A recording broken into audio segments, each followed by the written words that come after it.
Welcome back to the Deck Forge, where I craft commander decks with flavour, fire, and just a hint of villainy. Today we're diving into Kuja, Genome Sorcerer, one of the most theatrical commanders from the Final Fantasy Magic set. Kuja is all about drama and spectacle, and this deck captures that perfectly, with Hidden leading the show. A few fragile little wizard tokens can quickly escalate into a storm of damage that wipes out the whole table. Kuja costs 4 mana for a 3/4 body. At the beginning of your end step, he gives you a tapped 0/1 wizard token. That doesn't sound like much, but these aren't ordinary tokens. Each one says whenever you cast a non-creature spell, this token deals 1 damage to each opponent. When you hit 4 or more wizards, Kuja flips into Trance Kuja. That's where the chaos really starts. Trance Kuja is a 4/6 who doubles every point of damage your wizards deal. Suddenly those tokens that were pinging for 1 are hitting for 2 each. A card like Black Waltz No. 3 jumps from 2 to 4 across the board. It's an exceptional escalation that can end games in a single turn cycle. Now, Storm decks live or die on card flow. Most of the time that means blue with cheap cantrips and dig spells, but Kuja is forced to play only with red's impulsive draw and black's efficient life for card spells. Take Faithless Looting.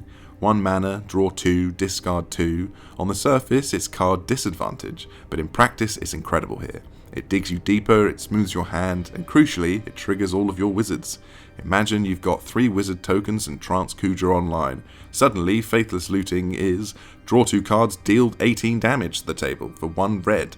That's the kind of efficiency Kuja thrives on. Light Up the Stage works in a similar way. You'll almost always cast it for its spectacle cost for 1 red, because your opponents will have already taken damage. You exile 2 cards you can play until the end of your next turn. This keeps your chain rolling, and again, it's another non-creature spell that triggers your wizard army. Laughing Mad and Grab the Prize each draw 2 cards and make you discard 1. That discard isn't a bug, it's a feature. It lets you pitch spells you don't need now while stocking your graveyard for recursion later. And then there's Jeska's Will. Honestly, this is one of the best cards in the deck. It exiles 3 cards to play and also gives you red mana equal to the size of an opponent's hand. That can easily be 5, 6 or even 7 mana to fuel your storm turn. Picture it. You start with Jeska's Will, exile 3 cards to cast, net 6 red mana, and every spell from then on is just more pings stacked on the fire. On the creature side, Party Thrasher is sneaky good. It lets you cast spells from exile with Convoke, which means those impulsive draws get easier to use, and your tokens help pay for them. It also lets you discard a card at the beginning of your turn and exile 2 cards from the top of your deck to be cast that turn. You can only choose 1, however, but still it fuels your graveyard for recursion and gives you card advantage. It's one of those glue pieces that makes storm chains possible. Black fills in the gaps. Night's Whisper is simple and effective, 2 mana for 2 cards. Deadly Dispute can sacrifice a wizard token to give you 2 fresh cards and a treasure to keep casting more spells. Eviscerator's Insight is another card draw spell tied to a sacrifice, and in this deck, that's rarely a cost. And don't sleep on black market connections. At upkeep, you can pay life for a card, a treasure, or even a shapeshifter token that counts as a wizard. Every mode has a use here, as a 3/2 token will hit for 6 under Trance Kuja. Casting this enchantment is itself a non-creature spell, so it'll trigger all your wizard pings on the way in, meaning this value engine is also part of your damage plan. Kuja's end step trigger is good, but we want more black mages. The more wizards we have, the faster the game snowballs. Lindblum Industrial Regency is an adventure land which triggers our wizards and creates another one. Cornered by black mages, forces an opponent of your choice to sacrifice a creature, great for those pesky Voltron players, and leaves you with another wizard for your trouble. Circle of Power deserves a special mention. For 4 mana it draws you 2, loses you 2 life, creates a wizard, and then pumps your wizards with +1 power and lifelink until end of turn. That's huge. Imagine you've got 3 tokens and Trance Kuja out. You cast Circle of Power, your tokens hit for 2 each. Every spell afterwards gains you 18 life. A storm turn can flip from fragile burn to near immortality in a heartbeat. Mistian Elder adds a wizard as it enters. Black Mage's Rod turns any creature into a wizard, and Queen Brom creates 1 every time she attacks. Each of these helps tip Kuja into trance form and scales up the pressure. Of course, some wizards don't just ping. they slam. Black Waltz No. 3 is a perfect example. 4 mana, flying Death Touch wizard that deals 2 damage to each opponent whenever you cast a non-creature spell. With Trance Kuja, it's 4 damage per spell across the table. If you cast 3 spells, that's 12 damage to everyone without even entering combat. Coruscation Mage is a cheap little ping engine with Offspring. For 2 mana, you get a wizard that deals 1 per spell.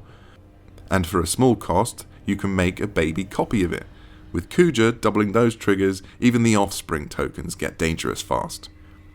Electrostatic Infantry is one of those cards that grows scarier with every turn. Every instant and sorcery adds a +1/+1 counter, and since it has trample, those counters matter. It can easily become a 7/7 or bigger just by doing what the deck already wants to do, and with Trance Kuja that 7/7's now hitting for 14. Then there's Storm-Kiln Artist. Not a wizard, but too good to ignore. Every instant and sorcery spell makes you a treasure, and here's a spicy interaction. If you've got Harmonic Prodigy out, those triggers double. That means every spell gives you 2 treasures instead of 1, which often fuels an unstoppable storm chain. Finally, we've got Fandaniel Telophoroi Ascian. This is both thematic and powerful. Surveil, every time you cast a spell, digs deeper into your deck and sets up the graveyard. Then, at end step, your opponents either sacrifice a creature or take damage equal to the number of instant sorceries in your graveyard. With Trance Kuja on board, that damage doubles. It forces your opponents into painful decisions every turn. Now for the real fireworks. The cards that turn sparks into infernos. Harmonic Prodigy doubles wizards' triggers. If you've got 3 tokens, suddenly every spell pings 6 times instead of 3. Combine that with Storm-Kiln Artist and it doubles your treasure generation too. This one card can completely take over the game. Twin Flame Tyrant doubles all damage your sources deal. Stacking with Trance Kuja, that means your tokens go from pinging for 1 to 2 to 4 each, and that's before we even touch City on Fire. Speaking of which, City on Fire is absolutely absurd here. It's an 8 mana enchantment, but with Convoke and all of your extra creatures, you'll often cast it for very little. Once it resolves, it triples your damage, and don't forget, casting City on Fire itself is a non-creature spell, so all your wizards ping on the way in. Under Trance Kuja, that's 6 damage per wizard before the enchantment even starts working. Gired's Belligerence is a removal spell that becomes token generation. For 2 red and X, you divide X damage among creatures. Any that die let you populate. And in this deck, that usually means copying your wizard tokens. It's removal, value, and more triggers all in one. And then there's Neheb the Eternal. This card is an engine. At your post-combat main phase, you add red mana equal to the damage your opponents took this turn. With Kuja and a few wizards, that's easily 18 or more mana depending on how many spells you cast, just appearing in your mana pool. Enough to cast more spells, reload your hand, and often finish the game on the spot. The Recursion suite ties it all together. Past in Flames gives all of your instant and sorcery spells flashback for the turn, so you get to cast them all over again. Mizzix's Mastery is the big one. Overload it, and every instant and sorcery in your graveyard gets cast for free. Not just resolved, but cast, meaning every single one triggers Kuja's wizard army again. That's usually the moment the table just folds.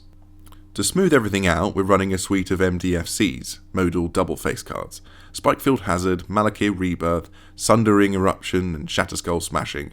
They're lands when you need stability, and spells later when you're storming off.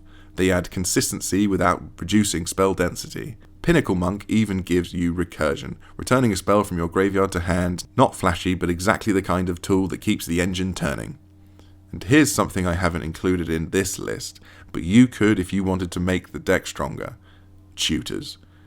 Cards like Demonic Tutor or Grim Tutor let you find key pieces, your Harmonic Prodigy, Twin Flame Tyrant or City on Fire.